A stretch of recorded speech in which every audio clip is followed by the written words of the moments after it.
discuss a new topic, the strange case of Britain. In the previous case, we discussed Italian and German unification. And here the British unification, we are saying that this is a strange case. Why it is strange case? Because you know that Italian and German unification happened through the wars. We discussed it earlier. But the case of Britain, it was not the outcome of a sudden upheaval or a revolution. It was a long drawn out process. The unification process of Britain happened. It was a long drawn out process. It was not the result of a sudden upheaval or a revolution. That is why we are saying that a strange case, that was Britain. The historians or the scholars, they argued that the model of a nation state, that is Britain.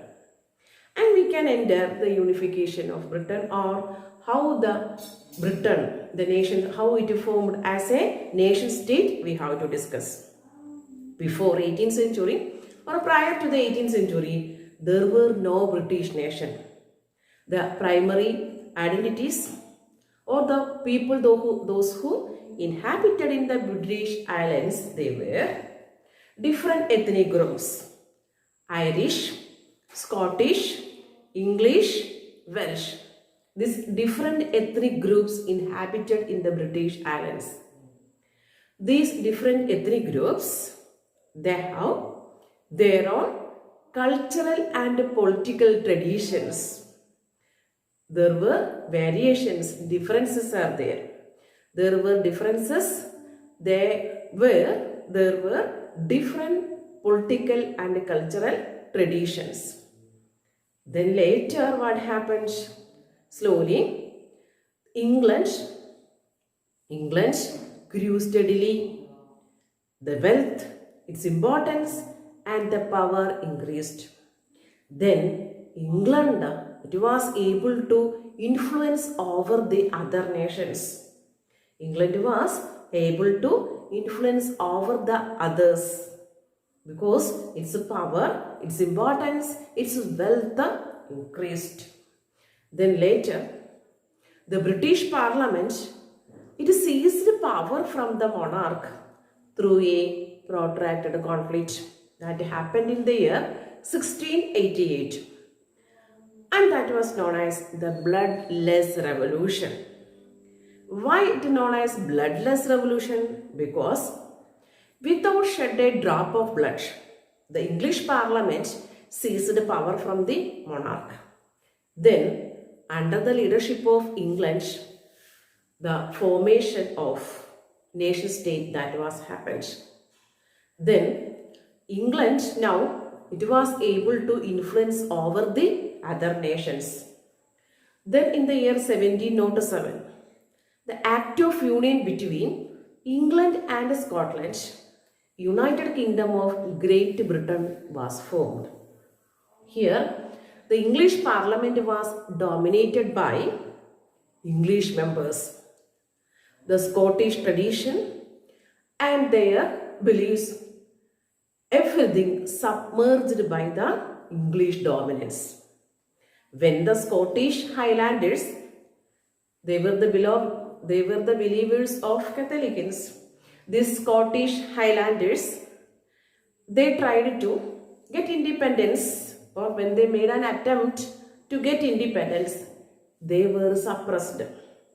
These Scottish Highlanders, they were forbidden to speak their Gaelic language and also not allowed to wear their national dress.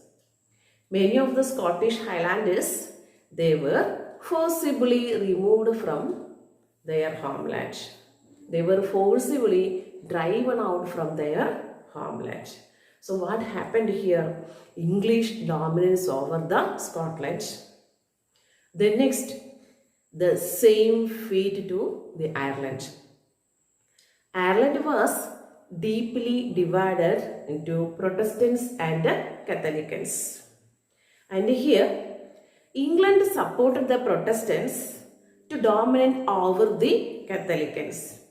England supported the Protestants to dominate over the Catholicans. Then what happens? There we can see English interference in among the Ireland. English interference to the Irelands, and they supported the Protestants to dominate over the Catholicans. When the Catholicans they started a revolt, what happens? By the support of England, the Catholicans were suppressed. Their revolt was suppressed. After a failed revolt led by Wolfe and his United Irishmen in the year 1798, Ireland was forcibly incorporated to the England. In the year 1801, Ireland was also a part of United Kingdom of Great Britain. And here we can see the dominance of England over the other nations. And here a British nation was forged, or a British nation was developed through the propagation of English culture. And here the English symbols, the British flag, Union Jack, the English flag, Union Jack they followed, and the national anthem, God Save Our Noble King, and the English language that was propagated under the dominance of England over the other nations. So here the culture and the traditions of the older nations submerged by the dominance of the England, and later what happened? These older nations were the subordinates of the England. So that was happened in the unification of Britain. Then Britain, or it become a nation state. So why we are saying a strange case that was Britain here?